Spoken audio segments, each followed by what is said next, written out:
Well, hello and welcome. Glad all of you are here. Today we're going to look at two verses in the Gospel of Mark, chapter 1, and these two verses will be 12 and 13. This is Mark's brief but unique mention of Jesus' temptation in the wilderness. John's Gospel doesn't mention it at all. Matthew's Gospel gives a much longer account of Jesus being tempted in three different ways, and so does Luke, but in a different order. But Mark just mentions that it happened and then adds a couple of other things. I'm going to be talking about what's unique about Mark's rendering of this. Let's read it. Mark chapter 1, verse 12. And immediately, Jesus has just been baptized, and God has spoken out of heaven in the previous verse and said, "Thou art my beloved Son, in whom I am well pleased." Okay. And immediately the Spirit driveth him into the wilderness, and he was there in the wilderness 40 days, tempted of Satan, and was with the wild beasts, and angels ministered unto him. Now, I think that's pretty interesting, not only for its brevity, but for some other things. First of all, let's talk about the Spirit driving him in the wilderness in order to be tempted. In both the Matthew and Luke versions, it says something different. And the Spirit led him into the wilderness. Can you go to that previous verse there, verse 12? Matthew says the Spirit led him into the wilderness, and Luke says that also. So is there a difference between being led and being driven? To be led is the Spirit's in front of you and you're following. To be driven, the driver is behind you, forcing you on. Well, was Jesus being led to go to this temptation, or was he being forced to do it or obligated to go? I like that as a unique thing about Mark. It makes it sound like this temptation experience is imperative and necessary. He had to go through it. Now, let's just do the familiar part of the temptation as we get it from Matthew and Luke. The devil tempts him, and we have three brief conversations between Jesus and the devil out there in the temptation. And the first temptation is concerning Jesus' body. Use your power to turn these stones into bread so you can eat them. And of course, Jesus resists that by quoting Scripture. The next temptation concerns the mind, where the body wants food. The mind, or soul, the Greek word for soul is psyche, which is where we get words like psychology, psychiatry, psychosis from. But it's really the word meaning soul, your mind, your will, and your emotions. Different from your body, where the body wants food. What does the soul want? The soul's biggest temptation is to own things, to be able to say, this is mine. Cars, money. I will say to my soul, I will tear down, I say to my soul, tear down our barns and build bigger barns so we can own more stuff. I mentioned this the other day, and God says to his soul, "Thou fool, this night your soul will be required of thee." The soul wants to own things. The body wants to eat things. The soul wants to own and control things. And so Jesus' second temptation is a soulish one. The devil says to him, all of the kingdoms of the world are mine. but I'll give them all to you. You can possess them if you'll just bow down and worship me. Of course, Jesus resists that temptation also. The third one is the temptation of his Spirit. Now, that's the deeper part of us. If you're born again, you have a living spirit. If you haven't been born again, your spirit is stillborn. Never came alive in you when your body and soul came alive in your mother's womb. But the spirit is dead because of sin. When you come to Christ, it's not your body that is born again. Nicodemus wondered that. Born again, how can I go back into my mother's womb and come out the second time? Jesus said that's ignorant. I mean, for you to even suggest that. Nor is the soul born again. We still have our same old mind, memories, desires, and emotions, that we had before we were born again. It's just that now they begin to get controlled better because there's a third element alive in us, and that's the Spirit. Our bodies are children of the dust, born of dust, and will go back to dust. Our souls are children of the people around us. As we start growing and listening and talking, we're influenced in our thoughts, we're influenced in our words. Even our manner of speech is influenced by the society around us. I can tell if you're from South Mississippi or North Louisiana or Massachusetts, by your speech is influenced by the people you grew up among. And you'll have certain accents. Our philosophies, the way we think about things are influenced by people's ideas that we've been around all our lives.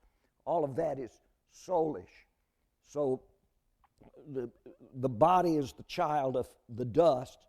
The soul is the child of humanity or society.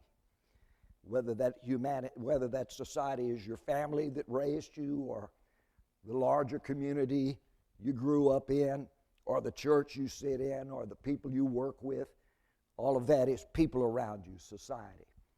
Child of the earth, child of society. And then your spirit, however, is simply the child of God. So you might be a son of the earth and a son of Adam, body and soul, but when you're born again, it is your spirit that is born, made alive, and you become a child of God. Now, Jesus' third temptation was a spiritual one.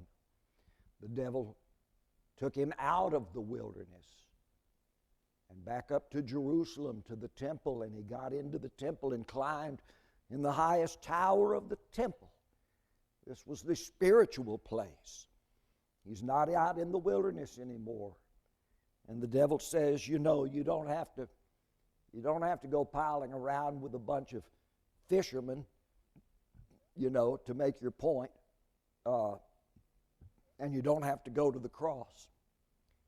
If you'll jump off this tower right now, time of evening prayer, everyone will see angels appear to catch you before you hit bottom. The devil even quoted the scripture to Jesus. He has given his angels charge over thee, lest thou should even dash thy foot against a stone. Now, this temptation was a spiritual one because it says, I could become famous and well known right here. They could all know that I am, the Son of God. I'm the Messiah. They'll all learn it right now if I just do this one miracle right here. I won't have to go to the cross. I won't have to. I won't have to suffer, and I can be proclaimed as the Messiah right now. I won't have to go around teaching and trying to persuade people. Now you can see why that was a spiritual temptation. And Jesus even admitted that one really tempted him, because he said to the devil, behold, it is written, you shall not tempt the Lord thy God. And so we have those versions in Matthew and Luke. We don't get all of that to ponder about in what Mark says. Now, I've got a friend who is a theologian, and he points out from the Mark and Luke versions that Jesus was led into the wilderness to be tempted. And he thinks it's very ironic, and I like this. Jesus later teaches his disciples and us that when we pray, we should pray, and Father, lead us not into temptation. Now, this is Jesus teaching us this. Pray to be not led into temptation. But Jesus himself, in this wilderness thing, was led by God into temptation. What do you think about that? Jesus tells us to pray to God to not lead us into temptation, but Jesus himself is led by God into it. What do you think? Any thoughts on that? Josiah, does that strike your gizzard somewhere? Brother James?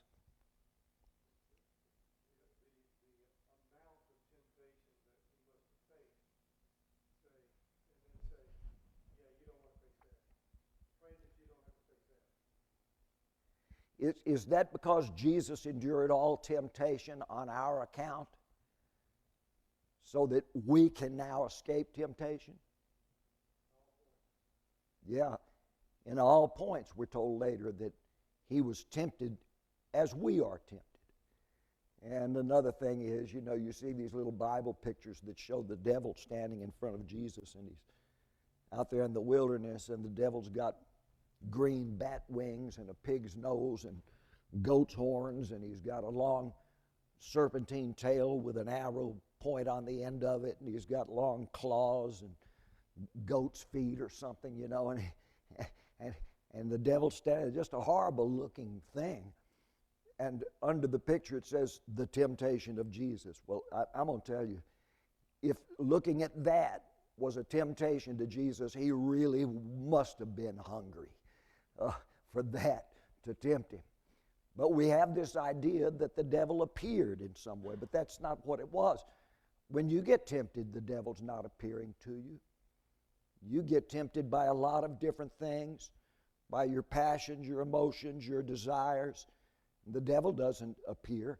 The temptation rises within you, emanating from your body or your soul, and to drag you into something you should not do.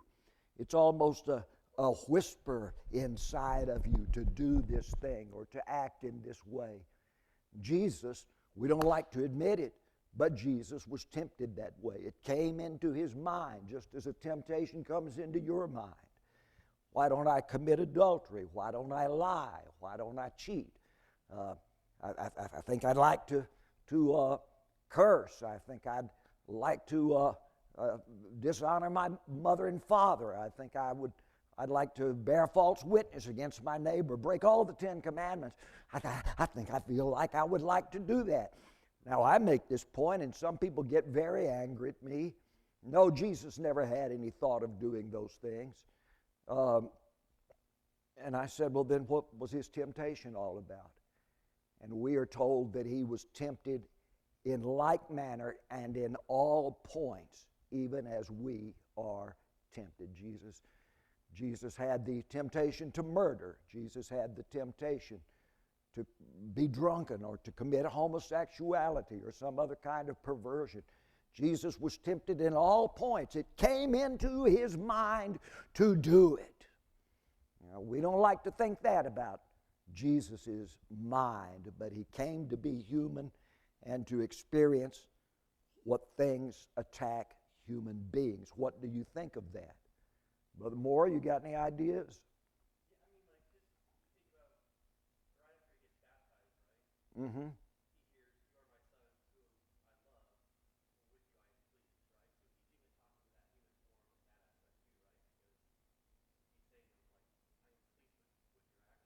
Mm-hmm. So the voice came out of heaven.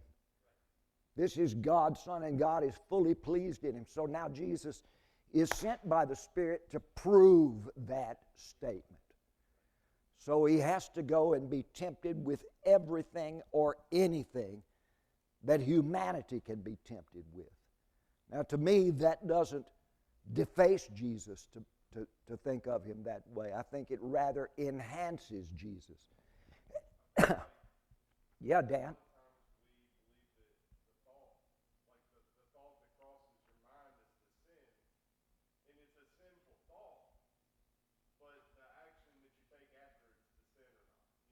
Yes. You could have a lustful thought, and you can choose to dwell on that and act on it, and that's the sin. But the initial thought itself was almost, I hate to say it, our nature. Well, we're going to be using the word nature a good bit in just a few minutes. Right. Yes, it's very human to be tempted to do the subhuman thing. Yes. How's the quote go about bravery? It says that a brave person is not scared, right? Uh-huh. They're brave because they do have that fear, but they still power through. Yeah. It kind of feels Bravery is not the lack of fear. exactly. And so it's the same idea in this sense, right? So it's not Yeah. that you don't have those thoughts, whatever. It's the actions that you take or don't take. If you're a hero risking your life, it's not because you don't have fear. To go into a dangerous situation without fear, that's not bravery, that's insanity. That's foolhardiness. But to be brave means you overcome your fear. You act despite your fear. It's very, very human and natural to be afraid of a bad situation. But something, see, that's natural. But something supernatural lifts you above it, higher than nature. And that's what super means, higher than. So a little more on that in a few minutes. Is this interesting to anyone? Now, I like the point that you were making. You were kind of answering the earlier question I brought out, that why would Jesus be sent by God to go and prove himself in these temptations? The devil says, you might be the Son of God, and old God is real well pleased with you, but I'm going to prove him wrong. And because, let me get a hold of you, as the Satan character does in Job. Let me prove what you really are. Well, Job doesn't fully pass the test, but Jesus does. And he comes out unscathed. So now Jesus has been judged in two realms. There will be a third. Is this interesting to anyone? First, he was judged before the court of heaven, and the verdict was, heaven finds no fault in Jesus. That was the verdict. Not just I am well pleased, but I can find no displeasure in you. The devil now tempts him for 40 days. And the devil has to go away and say about Jesus, I can find no place in him. St. John tells us this. The devil could find no place in Jesus, no little crack or crevice to enter in and break through into his heart. Heaven could find no displeasure in Christ. The court of hell could find no place in Christ. Then Jesus would be put on the trial of mankind. Pontius Pilate, the high priest, both the religious and the civil judicial forces, put Jesus on trial, and the verdict was announced. There is no fault in him. Pilate said, can find no fault in him. Jesus is the only person put on trial before heaven, and heaven could find no sin, nothing wrong, no displeasure in him. No other person has passed that trial, and Jesus passes it, and then says, all right, now I'll be put on trial before hell. And hell had to pass a sentence of innocence upon him.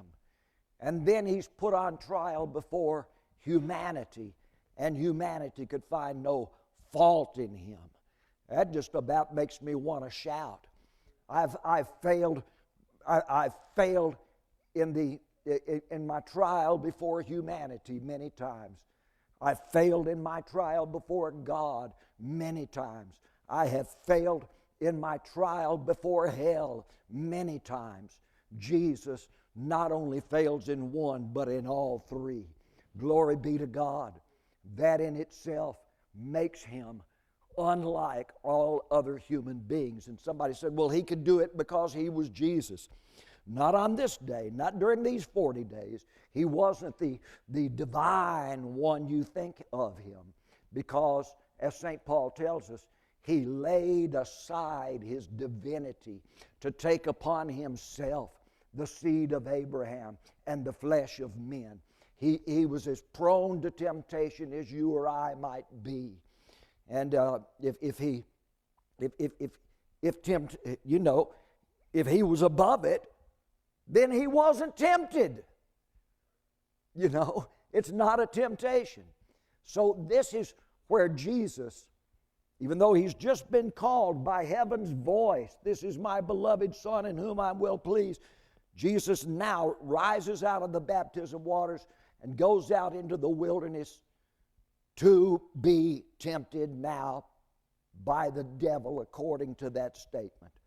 And so Jesus has to set aside his godship or divineness or godhood, or however you want to phrase it in your theology, and he is tempted as a man. In the same way, he's crucified as a man. Somebody said, well, he can take all that because he was Jesus Christ. He's more powerful. No, he took it like the weakest human might take it and felt all the pain and all the agony. And he knew that he would. He told the Greeks in John 5 days before his crucifixion, I am greatly straitened. I'm in great anguish because of what I'm about to go through. And then the night before he is crucified, he even prays to God and said, is there some way to get out of this?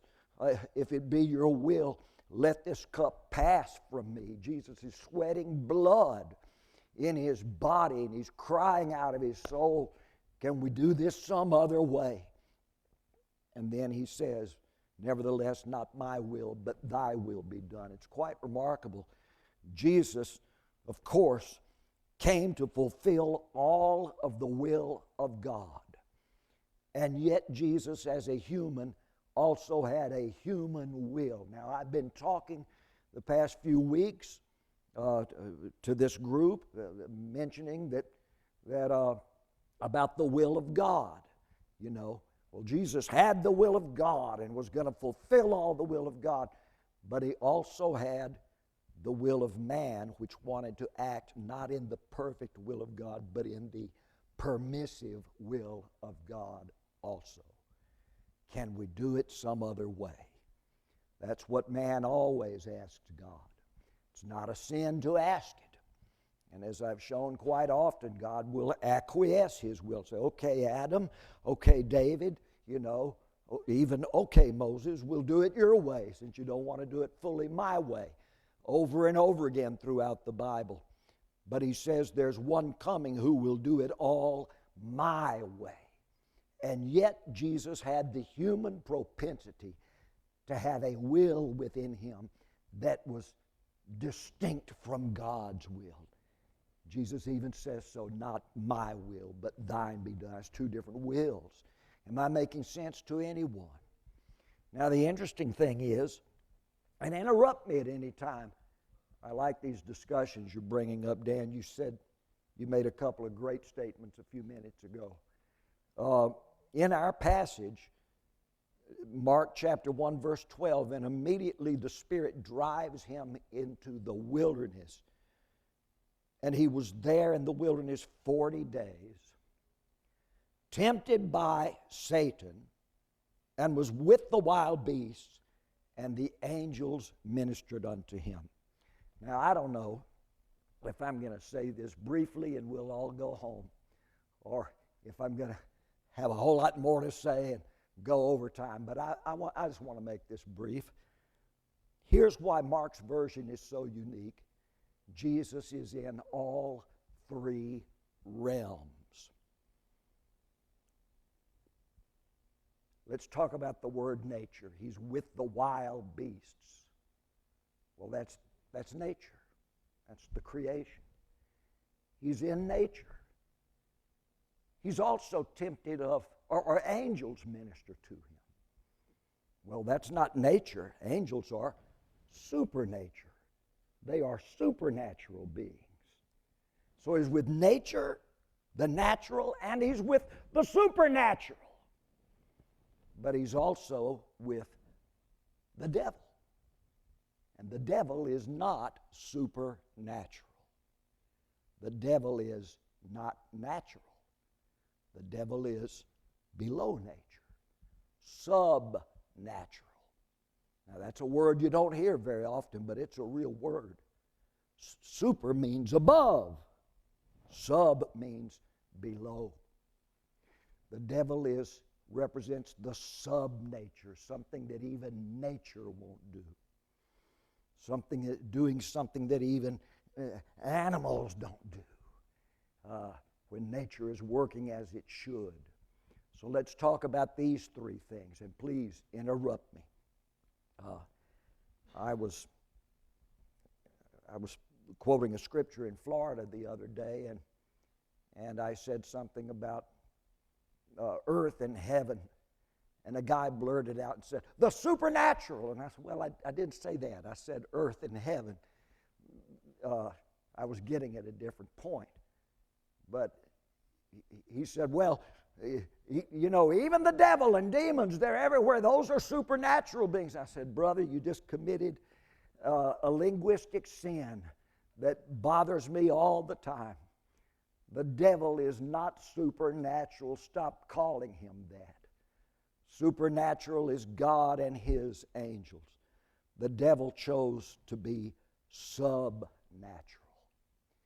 Now, let's begin by talking about nature. God created nature, first 6 days of creation. He created nature and he said it is good. The animals are good. The plants are good. Flora and fauna, all things God made. This is nature. It is good. When God made you, he made you with a particular nature, and it is good.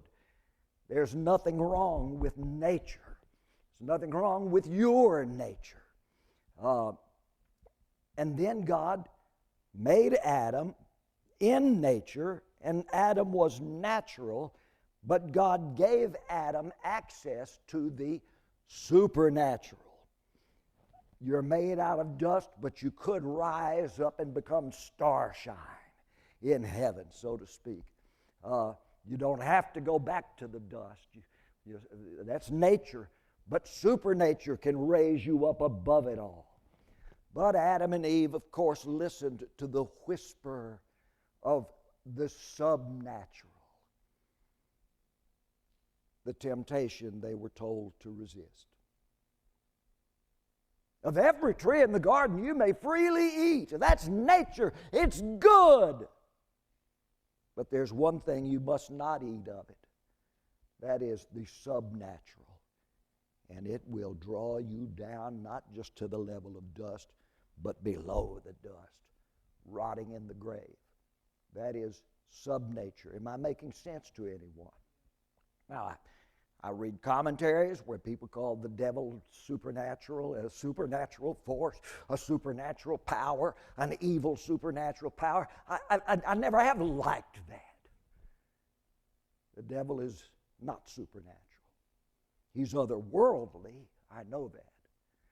But where the supernatural wants, here man stands in nature, and the supernatural wants to lift him higher. But below nature, the subnatural wants to pull man down. So it is not natural to want to kill, steal, commit adultery, dishonor your parents. It is not natural to want to bear false witness against your neighbor. It is not natural to hate. It is not natural to lust. It is not inordinately, you know what I'm saying? To be drawn to your wife, your spouse, your husband, that's natural. But to go beyond it into a perversion is not natural. I hope I'm making sense to someone. It's not natural to be overly avaricious. It's not natural to want to rise to the top by pushing everyone else down and climbing up on a pile of their broken bones. It is not natural to connive and all of that. These things are subnatural. Jesus is Mark begins by telling us of the subnatural. He's tempted of the devil, something wanting to pull him down. But he's also with the wild beasts. Now let's think about that for a minute. What do you imagine when you read that? Mark's the only one that says it. Yeah, Josiah. Let me finish this sentence. Mark is the only one that says Jesus was with the wild beasts. And we wonder what kind of beast they were and what kind of relationship Jesus had with them. One little sentence. What you got, Josiah? I'm sorry? Yes. Yes. In my definition, in the lexicology I'm giving right now, human sin is below nature. Nature itself is not sinful.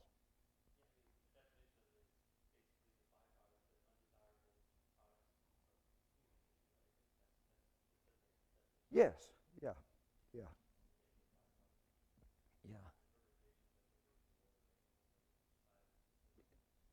Yeah, I appreciate that. What do you think of my definitions, Josiah, since you asked that question?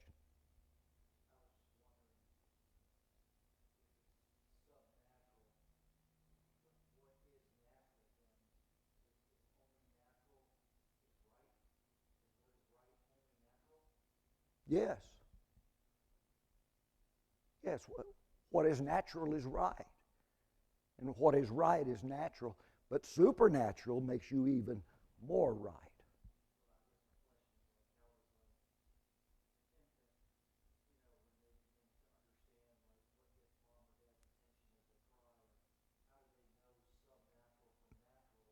They don't.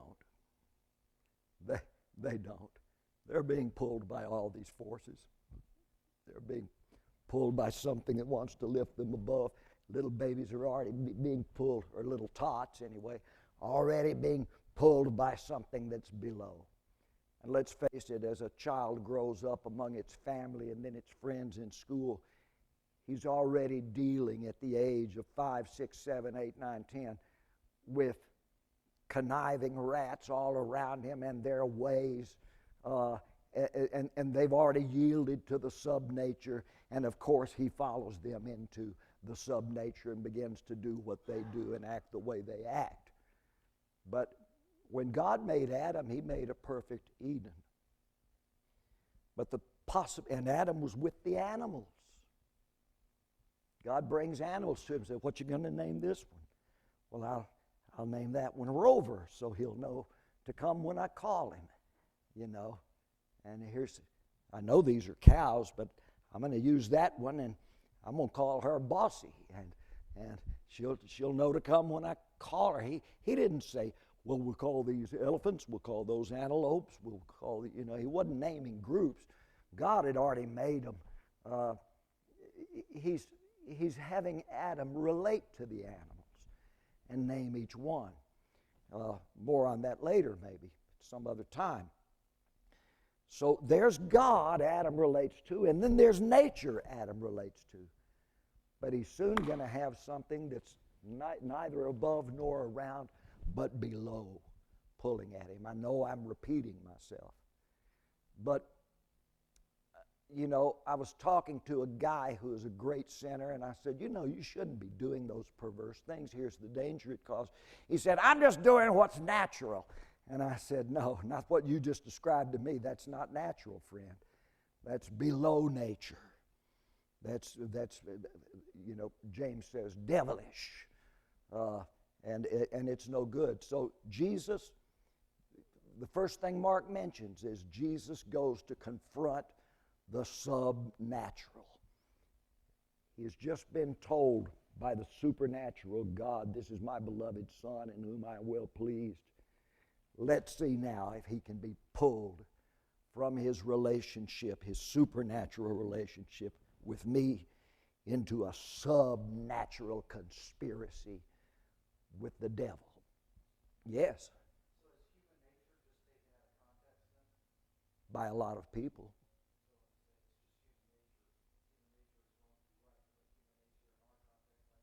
Well, if we call it human nature, let's remember that as humans, we've grown up with other humans. And they've already pockmarked us, and we've got the leprosy of the unnatural pulling down at us. So we're in a habit of just shrugging and say, well, I can't help it, I'm Irish, or I can't help acting like that, I'm Italian, or, I can't help doing those kinds of things. It's just my nature, it's human nature. No, that is not what you were made to be when God created you, in order for him to say over you, it is good.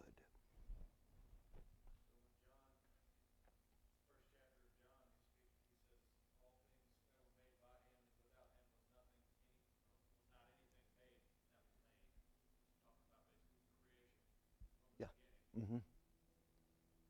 Things as they were intended to be and should be within the creation.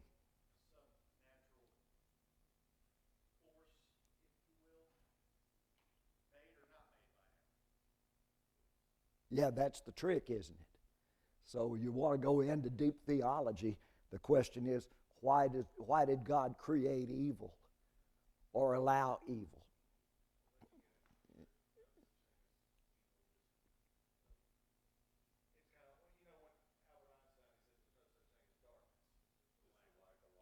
Lack of light. Mm-hmm. Well, as an actual force, okay, there's no such thing as cold. There's only the lack of heat. And if we use that analogy, speaking of evil, there's no real force called evil. It's just the lack of wisdom or the lack of goodness. When we lose our goodness, evil seeps in like cold and darkness. In fact, the analogy of darkness is used again and again in the Bible by Solomon, the prophets, by Moses, and much by Jesus Christ. We lose something.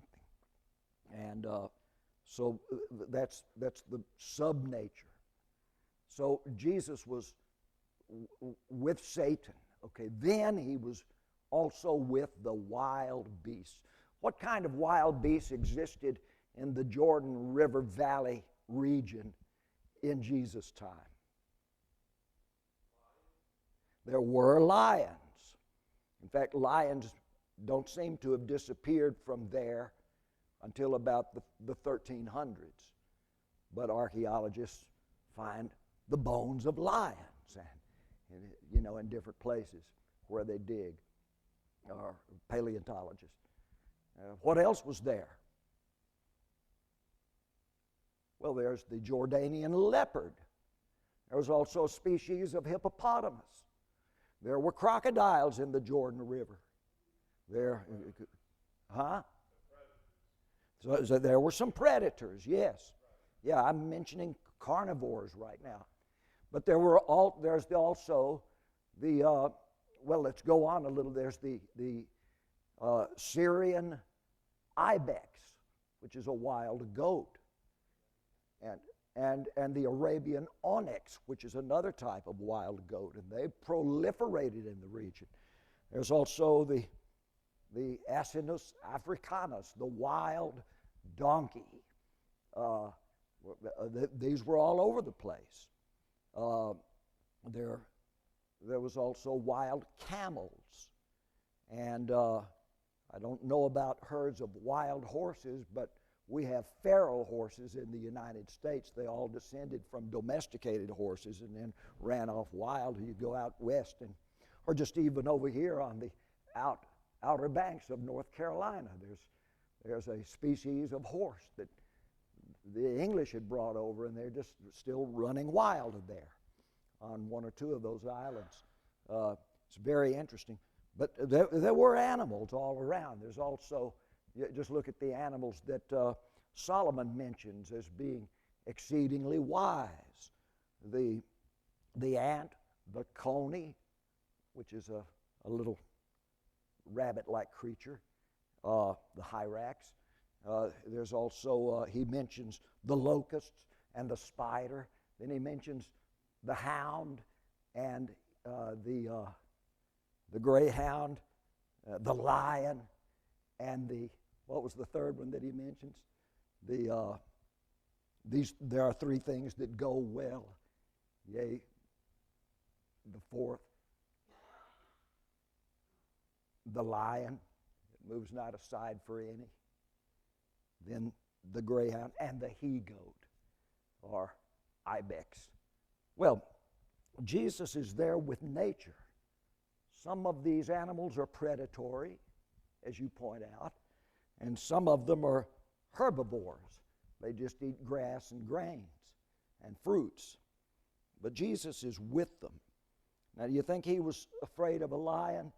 No, he very much had the Daniel character. Lions went to sleep around him, just as they had done with Daniel. You think Jesus was worried about a snake? He created them. Something in them know it. He's not bitten or gnawed on or clawed at by any of these creatures, but he is among them. He is with them. Now, do you think he caused any of them to talk with him? The Bible only mentions 2 talking animals.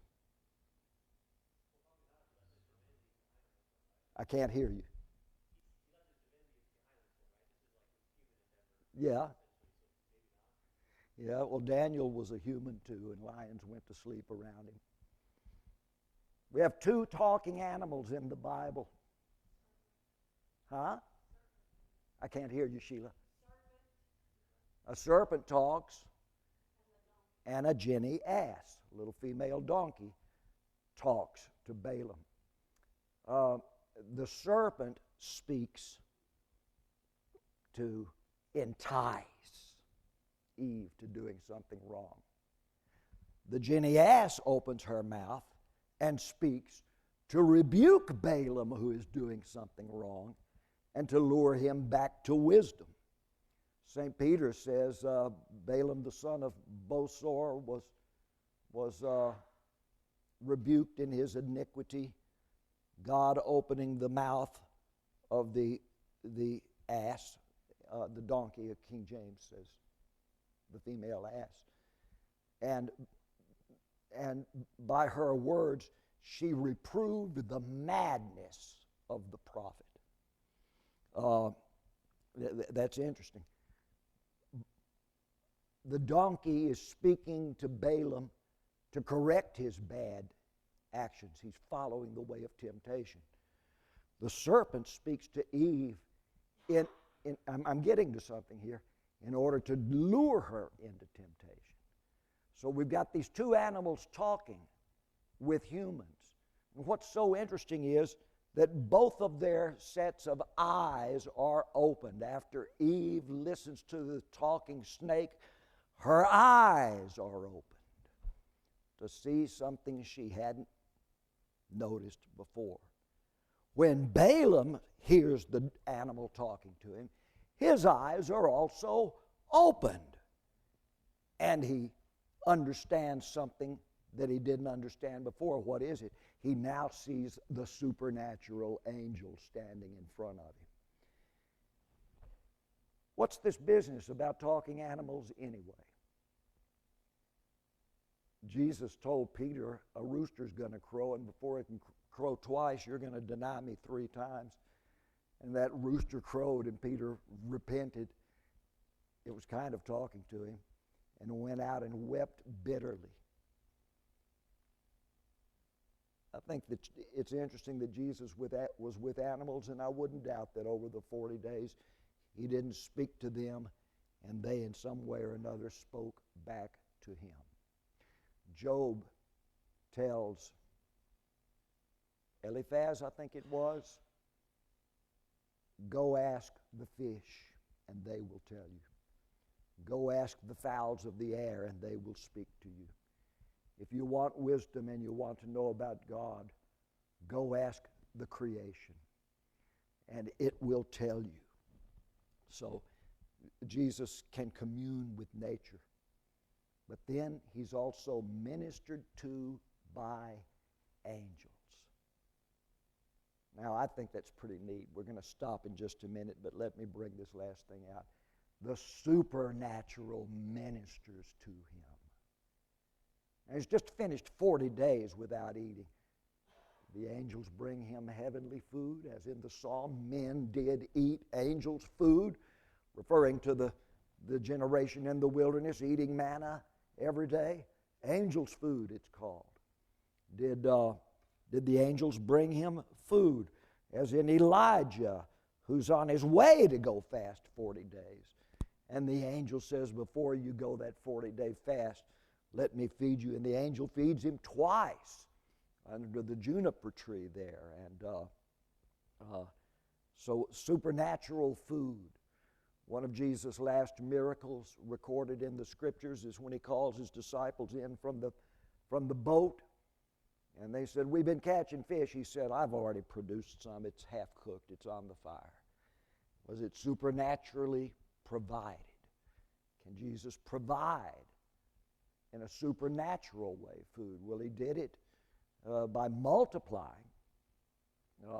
loaves and fishes on at least 2 occasions, by turning water into wine on an occasion.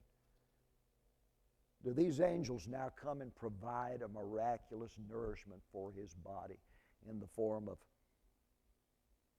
instant food? The original fast food. Here it is.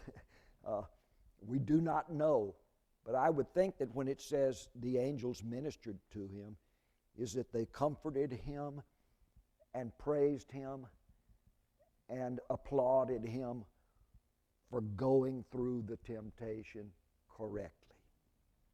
Now, fallen angels, the subnatural, they laugh at me when I mess up. They throw guilt into me. They accuse me. Devils, the word Satan actually means accuser. Put you down and drive you down. The supernatural wants to lift you up. You're forgiven for what you've done wrong. I remember God says you're framed, that you are but dust. You're just natural. But I want to raise you up to something that's above nature. Well, unless anybody's got anything else to add to all this, that's my comment on Mark chapter 1, verse 13. Yes, Sister Sheila.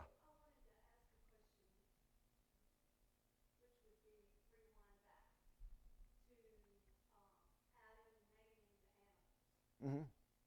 Did you say, I always took that as he named birds and elephants and Species. species. Yeah. But it says in Genesis that when he named them, that is the name they continued with. Yes. So he did name the species. I don't think so, in my opinion. But if they kept the name, then Rufus would always be Rufus. That he would always be All her life, all his life, yeah. all his life. See, Adam was given 2 works in the book of Genesis in the Garden of Eden. He was first a gardener. God put him there to tend to the garden and keep it. So he worked with vegetables. And that's rather mechanical. You plant something in the ground, you water it and give it enough light, and it's going to grow. Its power is in the seed to go ahead and grow into something. All you got to do is come and trim off the wild branches every now and then and kind of control where you want it to grow. God says, but now I'm going to teach you a deeper lesson. I'm coming, buddy. I'll teach you a deeper lesson. Now I want you to go not to plants, but I'm going to bring animals to you to see what you will call them. Now, if it's talking about species, Adam could just say, well, you made them, God. You tell me what each group is called. God wanted Adam the same way he wanted him to deal with the plants. Now deal with animals. They're not mechanical. They are relational. You've got to get an animal to trust you so it'll relate to you. And these are animals that he called by name. What was the big deal of killing a lamb and skinning it to make a coat for Adam to wear if it wasn't heartbreaking to Adam? This was an animal he had called by name. Jesus spoke of a good shepherd calling each one of his sheep by its own name. And each of them knows his voice and will not follow a stranger. So the deal with naming animals. I mean, why didn't God tell him, I want to see what you're going to name all the vegetables? Adam didn't have to come up with a name for the vegetables, because you don't go to a peach tree and say, 4 or 5 peaches there. Hello, Sarah. Hey, Jack. and the peaches respond to you, you know. Cucumbers don't come rolling up when you call them by name. But animals, you have to cultivate a relationship with them where they trust you and will be responsive to you. So as I ponder that, I get the idea, Sheila, that he's naming each animal in the garden by its own name, not just by its group nomenclature. Now, you have something to say, son.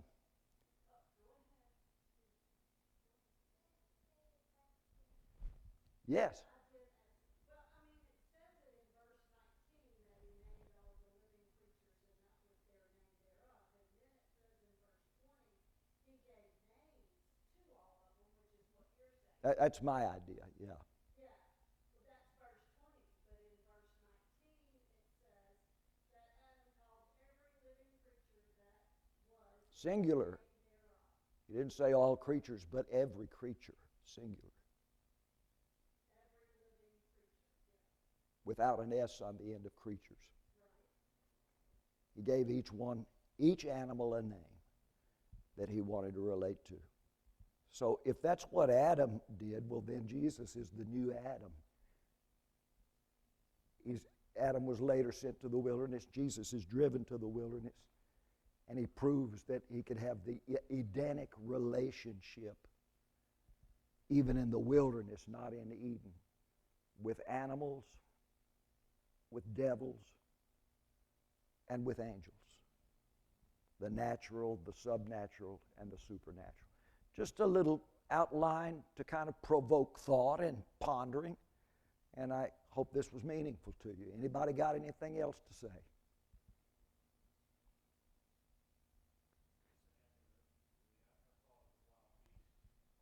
Uh-huh. Yeah.